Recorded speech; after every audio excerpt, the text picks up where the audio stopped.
샬롬, 그리고 다시 한번 알림과 함께하는 이스라엘에 오신 것을 환영합니다. 오늘날 이스라엘은 48시간 전 관음 같은 나라가 아닙니다. 그리고 저는 지난 주말에 일어난 사건들로 인해 전 세계도 변했다고 생각합니다. 세계 역사상 가장 악명 높은 테러리스트 중 한 명인 하산 나스랄라가 방금 제거되었습니다. 그리고 실제로 이스라엘과 이스라엘의 북쪽, 남쪽에서 많은 일들이 벌어지고 있습니다. 그래서 저는 오늘 이 일요일 29일에 제가 하던 모든 일을 멈추고 여기 와서 여러분과 대화하며 이스라엘에서 실제로 무슨 일이 일어나고 있는지 그리고 일어나지 않고 있는지 말씀드리기로 결심했습니다. 자, 그러면 여러분이 준비되셨다면 시작하겠습니다. 그래서 오늘 이야기는 사실 오늘이 아니라 2024년 9월 29일이 아닌 거의 1년 전인 2023년 10월 7일부터 시작하고 싶어요. 이스라엘에서는 이렇게 말해요. 아직 끝나지 않은 날이라고요. 2023년 10월 7일이에요. 하마스 테러리스트들이 이스라엘 남부를 상대로 대규모 학살을 저질렀고 1,100명 이상이 사망하고 250명 이상이 납치되었습니다. 저희는 이 채널에서 그 일에 대해 이야기했고 실제로 이스라엘 남부 니로즈 학살 현장 중 한 곳을 촬영해 보여드렸어요. 저희는 10월 7일 이스라엘 남부에서 있었던 끔찍한 일에 대해 많이 이야기했어요. 하지만 저희가 많이 말하지 않은 건 그 다음 날에 무슨 일이 있었는지입니다. 10월 8일 바로 그 다음 날. 또 다른 테러 조직이 이스라엘을 공격했는데 바로 테러 조직 헤즈볼라입니다. 헤즈볼라는 레바논 내에 위치한 테러 조직으로 10월 8일에 이스라엘을 공격하기 시작했습니다. 지속적인 공격으로 그들은 거의 1년 동안 이스라엘을 향해 미사일을 발사하고 있습니다. 그리고 안타깝게도 이스라엘이 공격받을 때 일부 언론에서는 이를 많이 다루지 않는다는 것을 압니다. 여러분, 그들은 11개월 동안 미사일을 발사했어요. 그리고 왜 제가 12개월이 아니라 11개월이라고 말했는지 곧 이해하실 거예요. 11개월 동안 그들은 이스라엘을 향해 8,000개가 넘는 미사일, 로켓, 드론을 발사했습니다. 그들은 끊임없이 이스라엘 북부를 공격하고 있습니다. 수천 명의 사람들이 거의 1년 동안 대피해 있습니다. 도시들이 파괴되고 있습니다. 주민들이 떠났음에도 불구하고 여전히 때때로 공격이 이어지고 있기 때문입니다. 드물긴 하지만 집이 비어 있어도 로켓이 떨어질 수 있습니다. 화재도 발생하고 산불도 일어납니다. 헤즈볼라는 이스라엘 북부를 파괴하고 있습니다. 하지만 이스라엘은 지난 11개월 동안 이스라엘의 가장 큰 테러리스트적인 하마스를 파괴하는 데 집중하고 있었습니다. 그리고 11개월이 지난 후에도 헤즈볼라의 공격은 계속해서 강해졌고 결국 폭발점에 이르렀습니다. 끔찍한. 헤즈볼라는 축구장을 공격했습니다. 이스라엘의 작은 아랍 두루즈 마을인 마지달 샴스에서요. 그리고 그들은 그 미사일로 죽였습니다. 12명의 아이들을요. 그리고 이것이 실제로 이스라엘의 대응을 더욱 격화시켰어요. 그래서 이스라엘은 헤즈볼라에 맞서 북부 지역도 더 강력하게 방어하기로 결정했어요. 그래서 이스라엘은 공격을 시작했어요. 헤즈볼라의 지도부를 직접 겨냥해서요. 이스라엘은 예를 들어 하마스의 테러 지도자들을 제거하고 있어요. 그리고 실제로 지도부 상당수를 제거할 수 있었죠. 이스마일 아니야, 모하메드 데프 같은 인물들이 있고 아직 시노아르는 남아있지만 하마스 지도부의 상당수가 제거됐어요. 그리고 이제 이스라엘은 레바논 내에 있는 헤즈볼라 테러리스트들을 제거하는 데에도 집중하고 있어요. 그리고 이것이 이스라엘과 테러리스트들의 차이점이라는 것을 분명히 해둘게요.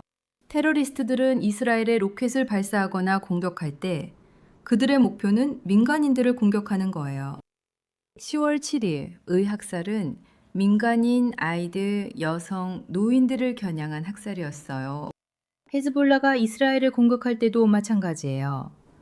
그들은 토요일에 아이들로 가득 찬 축구장에 공격을 가했어요. 주말이었고 아이들은 축구를 하고 있었어요. 그들은 토요일에 축구장이 아이들과 가족들로 가득할 거라는 걸 알면서도 그곳을 공격했어요.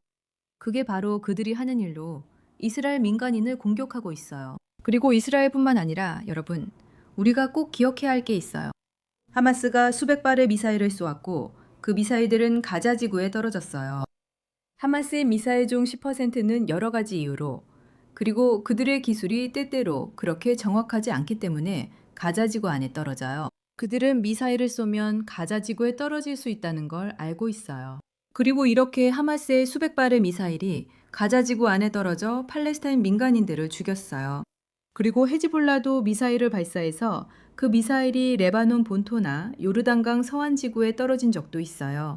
그러니까 어제 토요일에는 요르단강 서안 지구에서 사이렌이 울렸고 그로 인해 팔레스타인 자치정부 주민들도 위협을 받았어요. 이런 테러 단체들의 목표는 민간인을 죽이고 모든 민간인들에게 고통을 주는 거라는 걸 기억해야 해요. 이스라엘 사람들뿐만 아니라요. 하지만 이스라엘뿐만 아니라 팔레스타인, 가자 지구의 팔레스타인 사람들, 요르단강 서안의 팔레스타인 사람들, 그리고 레바논 사람들, 시리아 사람들, 또 아르헨티나 사람들과 라틴 아메리카 사람들도 모두 해당돼요. 오늘 이 모든 것에 대해 이야기하겠습니다. 이 테러 단체는 라틴 아메리카에서도 공격을 했어요. 이것과 그들이 브라질, 아르헨티나와 어떻게 관련되는지 곧 말씀드릴게요. 하지만 실제로는 이 테러 단체들이 계속해서 이스라엘을 공격했고 민간인을 죽이고 공포를 조성하는 것이 목적이었어요. 그래서 우리가 테러리즘이라고 부르는 거예요. 왜냐하면 그들은 민간인들에게 공포를 주고 싶어 하기 때문이죠. 그리고 이스라엘은 계속 헤즈볼라와 하마스를 공격하려 해요. 특히 테러리스트들을 공격하고 민간인 사상자를 최소화하려고 하죠. 안타깝게도 이런 분쟁에서는 민간인 사망을 완전히 막는 건 불가능해요.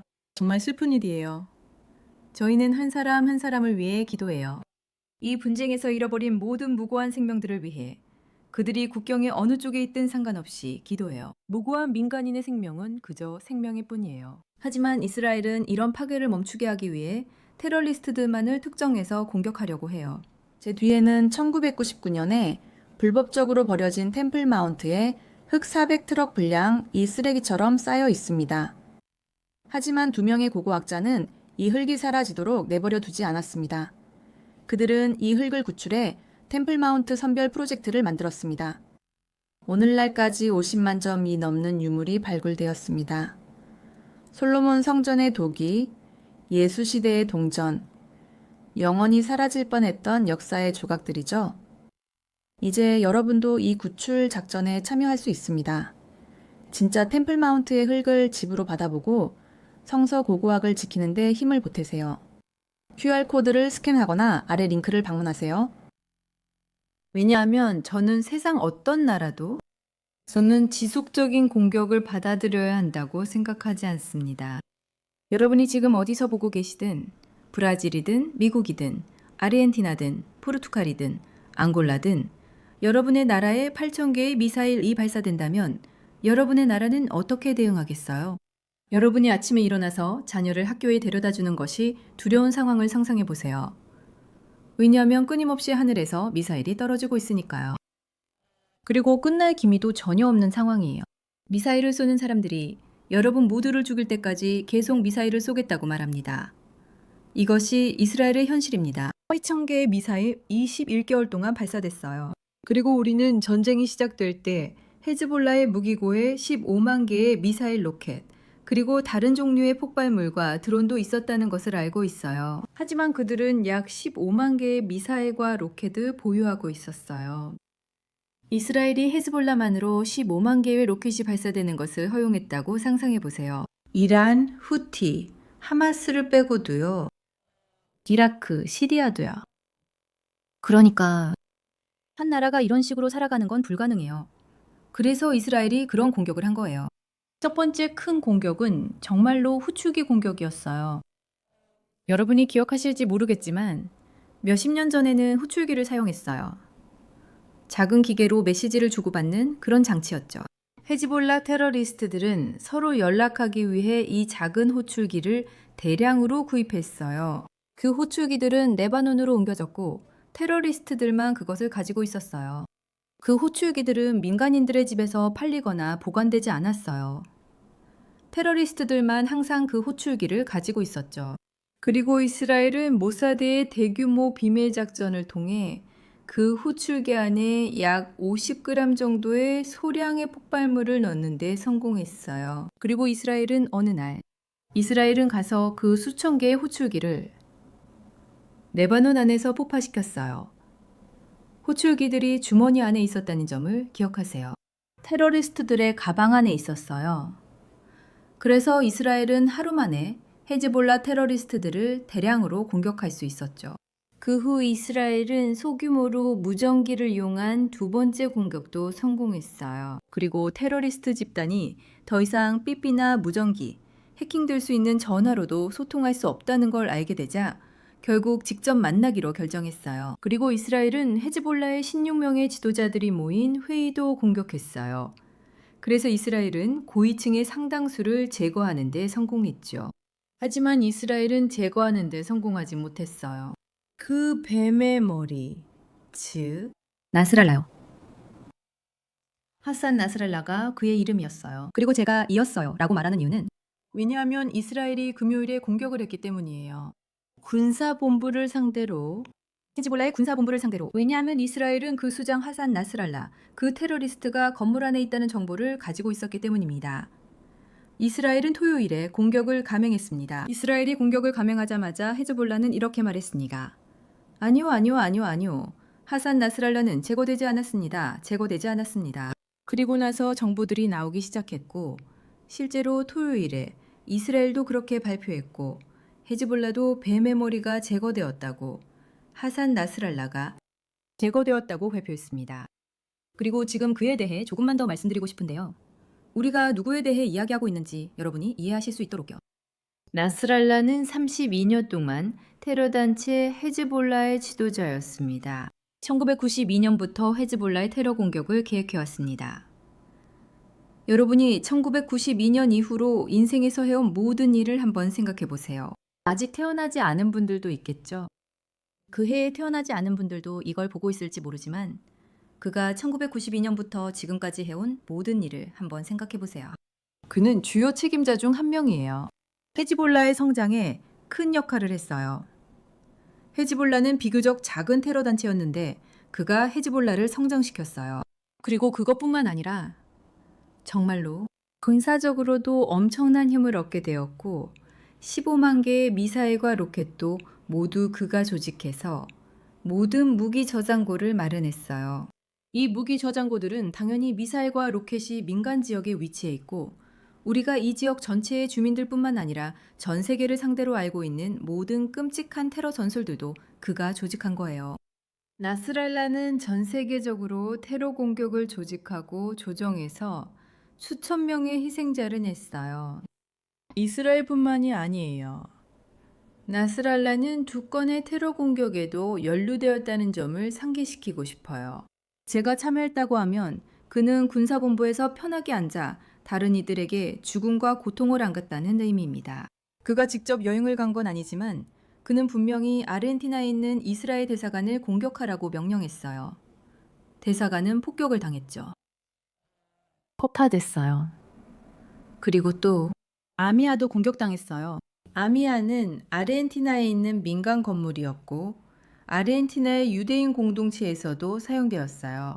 그리고 그는 1994년에 이란 테러리스트들과 함께 에미의 건물을 폭파시켰어요. 1994년에 에미아 테러로만 85명이 사망했어요. 85명의 무고한 민간인들이었죠. 그리고 지난 1년 동안 헤즈볼라와 나스랄라가 브라질 내에서 테러 공격을 시도하려 했다는 것도 우리는 알고 있어요. 다행히 그 테러는 막았어요. 하지만 우리는 지켜보고 있어요. 이 테러리즘은 이스라엘에만 국한되지 않는다는 것을요. 그 테러는 결국 모두에게 닥칠 수 있어요. 다행히도 브라질에서는 막을 수 있었죠. 그리고 지금 보니까 이스라엘도 많은 테러 공격을 막아낸 것 같아요. 정말로 헤즈볼라의 거의 모든 지도부를 제거했어요. 지금 여러분이 볼 수 있도록 사진을 보여드릴게요. 그들이 제거됐다는 걸 알 수 있을 거예요. 하지만 나스랄라의 종말이 이스라엘과 세계에 진짜로 의미하는 것은 무엇일까요? 이것은 오늘날 세계가 48시간 전보다 더 안전한 곳이 되었다는 것을 의미해요. 30년 동안 세계의 공포를 일으킨 끝에 그는 마침내 제거되었어요. 그리고 여러분께 그가 얼마나 큰 영향력을 가졌는지 설명하는 건 정말 어려운 일이에요. 그는 헤즈볼라뿐만 아니라 이 지역의 많은 테러 단체들을 이란을 대표해서 조정하는 역할을 했어요. 그는 하마스가 테러를 저지르는 것을 도왔고 후티 반군도 도왔으며 시리아 내의 다른 테러 단체들도 지원했어요. 그는 시리아에서 가장 큰 고통을 주는 인물 중 하나입니다. 시리아는 수년째 끔찍한 내전 중이에요. 이스라엘과는 전혀 상관없는 일이지만 정말 큰 고통이 따르고 있어요. 그 내전 기간 동안 약 50만 명에 달하는 사람들이 목숨을 잃은 것으로 추정돼요. 그리고 그 중에서 가장 큰 이 전쟁에서 가장 큰 참여자 중 하나라고 할 수 있는 집단이 바로 헤즈볼라예요. 헤즈볼라는 오랜 시간 동안 시리아 내에서 독재자 바샤르 아라사드를 지지하며 싸웠어요. 그래서 그들은 수천 명의 사람들을 죽였어요. 시리아에서요. 그래서 이스라엘뿐만 아니라 전 세계에 나스랄라가 제거되었다고 발표되었을 때 실제로 이스라엘 거리에서는 축제가 벌어지는 모습을 볼 수 있었어요. 저도 누구의 죽음도 기뻐해서는 안 된다는 걸 알지만 우리는 그의 죽음을 기뻐하는 게 아니라 그가 없는 세상이 더 안전해졌다는 사실을 기뻐하는 거예요. 그래서 이스라엘과 레바논에서 축하가 이어졌어요. 사람들이 거리로 나와 춤추고 노래했어요. 그리고 시리아에서도 축하가 이어졌어요. 그러게요. 테러를 이야기할 때는 모든 것과 모든 사람을 대상으로 합니다. 그래서 이스라엘뿐만 아니라 전 세계가 오늘 정말로 한 명의 테러리스트가 줄어서 더 안심할 수 있다고 생각해요. 그리고 정말 많은 고통과 아픔을 일으킨 테러리스트였어요. 하지만 이것이 헤즈볼라의 끝을 의미하나요? 안타깝게도 그렇지 않아요. 지난 열흘 동안 헤즈볼라가 정말 많이 약해진 것을 우리는 봤어요. 말했듯이 지도부 상당수가 제거됐어요. 하지만 지금은 나스랄라를 다른 사람, 하셈 사푸디니로 교체하는 이야기가 나오고 있어요. 그는 나스랄라의 사촌이에요. 그리고 하셈 사푸디니도 나스랄라가 그랬던 것처럼 자신이 혈연적으로 직접적인 후손이라고 말하고 있어요. 이슬람의 창시자인 마호메트예요. 물론 이에 대한 역사적인 증거는 전혀 없지만 그는 자신이 마호메트의 후손이라고 주장하면서 자신이 하는 일에 종교적인 정당성을 얻으려는 거예요. 하지만 그는 분명히 이슬람을 대표해서 말하는 것이 아니에요. 다만 그는 이것을 테러와 파괴를 정당화하는 데 이용하려고 하는 거죠. 하셈은 아직 공식적으로는 자리를 맡지 않았지만 그가 이 테러 단체의 통제권을 잡을 수도 있다는 이야기가 나오고 있어요. 하지만 그가 자리를 맡기 전부터 이미 그는 테러리스트 명단에 올라 있었어요. 몇 년 전부터 미국에서 테러리스트로 지정됐고 물론 이스라엘에서도 마찬가지예요. 그는 이미 어떻게 말해야 할지 모르겠지만 그는 아주 긴 테러리스트 경력을 가지고 있어요. 그동안 많은 고통과 고난을 일으켰고 그래서 그가 이 자리에 거론되고 있는 거예요. 그리고 안타깝게도 우리가 뱀의 머리를 잘라내면 또 다른 머리가 나오지만 그렇게 하면서 뱀도 점점 약해지고 있어요. 그리고 우리는 정말로 테러가 사라지길 바라고 있어요. 하루빨리 이 지역에 평화가 다시 찾아오길 바라고 있어요. 그리고 평화를 원하고 생명을 소중히 여기는 모든 이들에게 성과 평화가 있기를 바랍니다.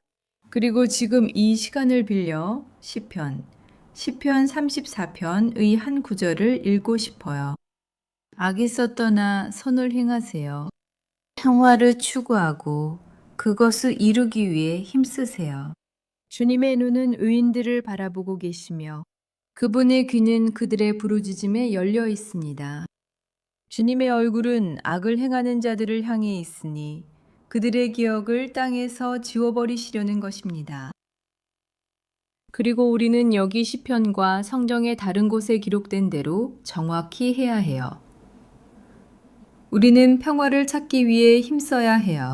그것은 우리 모두의 목표예요.